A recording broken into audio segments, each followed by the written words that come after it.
the place you're going to want to be for season 3 is going to be the Supernatural Opinions Discord. The link is in our link tree. I'll also put the link in the episode description for this specific episode, but it's also in the link tree that's in that episode description every episode. We're going to be doing lots on there to hang out, first of all, but also if you want to have opinions on the episode, even when you're not a guest on the episode, that is going to be the place to be next season. It's happening. We also have cat pictures. Yes, absolutely. So yeah, the Supernatural Opinions Discord is something we're trying to integrate into the show a little bit more. So good times.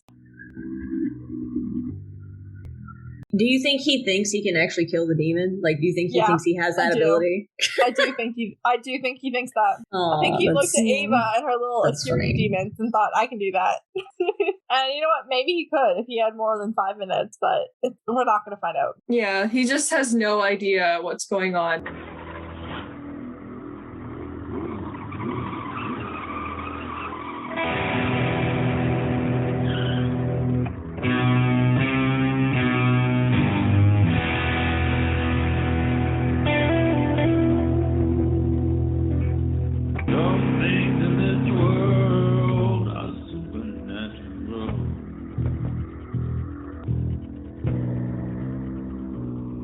My name is KJ, and you're listening to the Supernatural Opinions podcast, where some things in this world are supernatural. My pronouns are she, they, and this is the podcast where I talk to my fellow Supernatural fans about Supernatural, and we share our Supernatural opinions. Today we're recapping Season 2, Episode 22, All Hell Breaks Loose Part 2, which originally aired on May 17th, 2007. And here to help me do that are my guests of the week, Meredith and Jordan. Meredith, remind everyone who you are. I'm Meredith. My pronouns are she and her, and we're finally at the end of the season, and that's weird. I said that last episode, but it's still weird. It's still weird, I agree.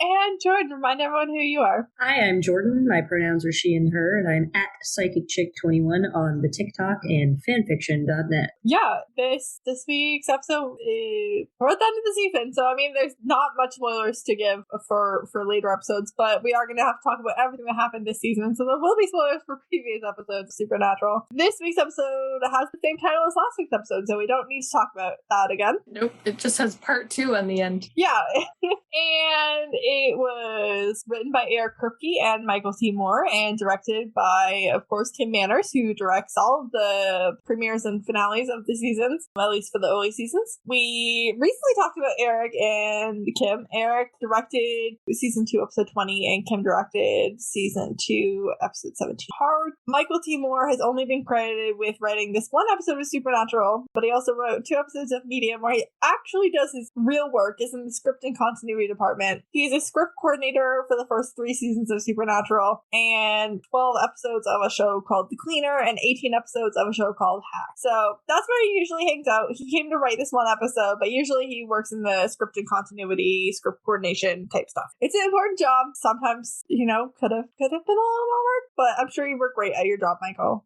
It's just Supernatural is massive. Yeah, and it can be a little bit of a dumpster fire, but we like it anyway. It's not your fault that they later chose not to pay attention.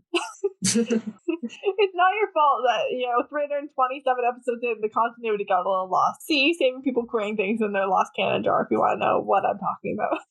Let's just get into the recap. This episode starts with its own recap. Carry on Wayward Sons, the end of the season. So we got the cult, and the Yellow Eyed Demon, and Crossroad Deal How To, and Special Children Hunger Games, Jake killing Sam. I would be so good at making these little recaps.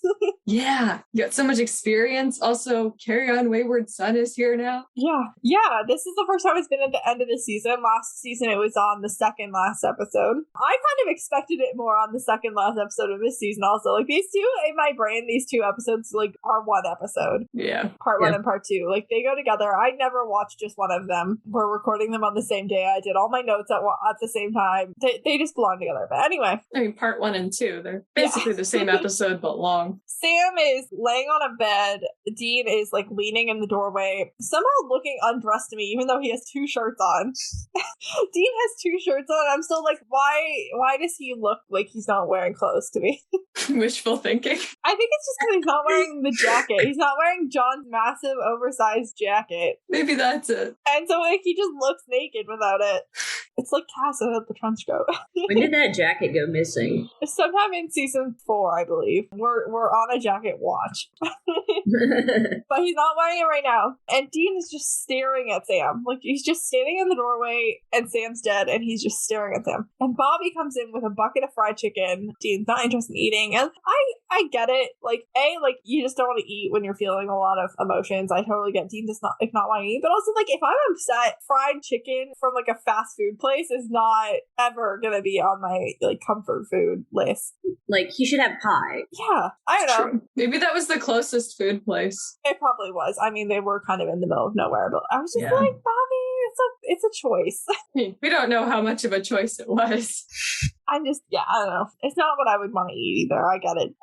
Dean will drink another beer, though. It's unclear how many he's had, but I'm just assuming it's not the first one. And Bobby very gently tries to broach the topic of burying Sam, and I was like, we're not gonna salt and burn Sam. I can't think of something Sam would be more, like, clear about without having ever actually talked about it, but okay. And Dean's like, no, absolutely not. We're not gonna bury Sam. I'm not ready. And Bobby's like, okay, like, it's been a couple days, but okay.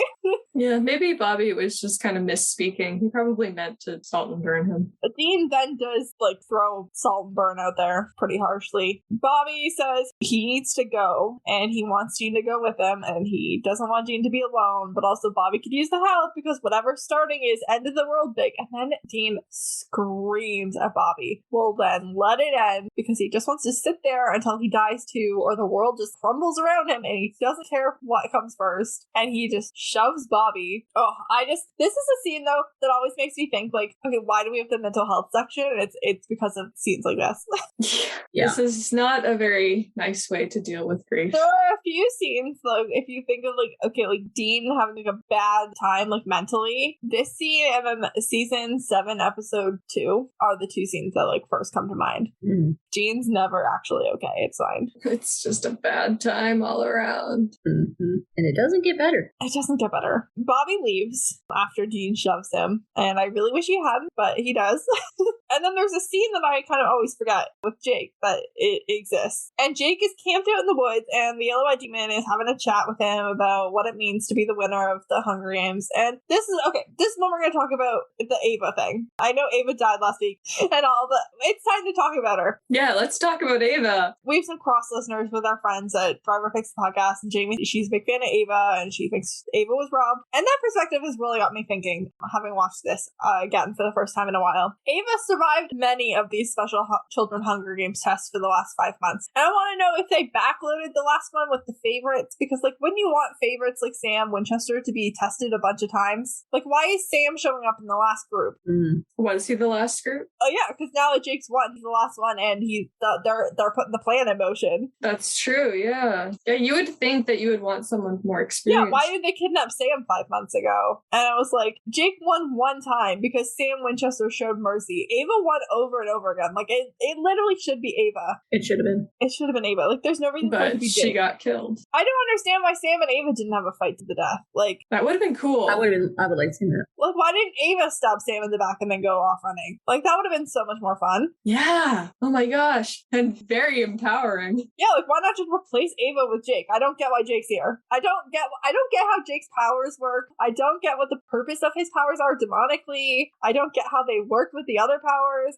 I just don't get Jake. Honestly, that would have been so interesting because Ava was one of the first, like, other special children we met. She has, like, this prior significance. They were looking for her for so long, and Sam felt responsible for her. And to have them fight to the death like that would have been so interesting. Good. And I don't think Sam would have killed her either. Like, I think it would have made more sense for Sam to show Ava mercy than Jake, who we just met. But okay, it's fine. It's fine. I agree. Jake doesn't want to help. Also, Ava is just so interesting. Like, she's been taking advantage of her, like, vulnerable appearance. Yeah, this whole I time. love that. It's amazing. Ava's great. Jake does actually still want to be a good guy. Like, he wants to kill the demon for doing this to them. He doesn't want to do whatever the demon wants him to do. He's like, obviously anything you want me to do is not going to be good for everybody else. But the demon's like, fall in line and you'll have a good life, or don't fall in line and we'll kill your mom and your little sister in a really horrible way. So yeah, Jake's just gonna do this, like, smart thing and fall in line. That's his choice. I respect it. Jake hasn't even had to face any consequences yet. Like,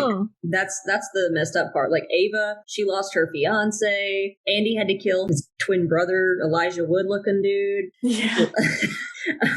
You're right, though. He hasn't been through anything that we know of other than war. Yeah, not what we've heard of. And if we had, then I'm just gonna assume it hasn't happened because we just can't assume that it has. Yeah, the worst thing that's happened is that he had to kill Sam. Like, that's the worst thing that's happened. Because, like, Sam would have laid down his life to protect his family. Yeah. I mean, presumably he got a barrack of people killed because everywhere else that people have been snatched from, at least for Sam and Ava, anyone else who was in the, like, room died, was also killed. Well, he might not know that. He wouldn't have been aware of that, and it wouldn't have been his fault. It would be the demons doing that. Oh, yeah, definitely. Not his fault. But, like, just saying, some people are dead.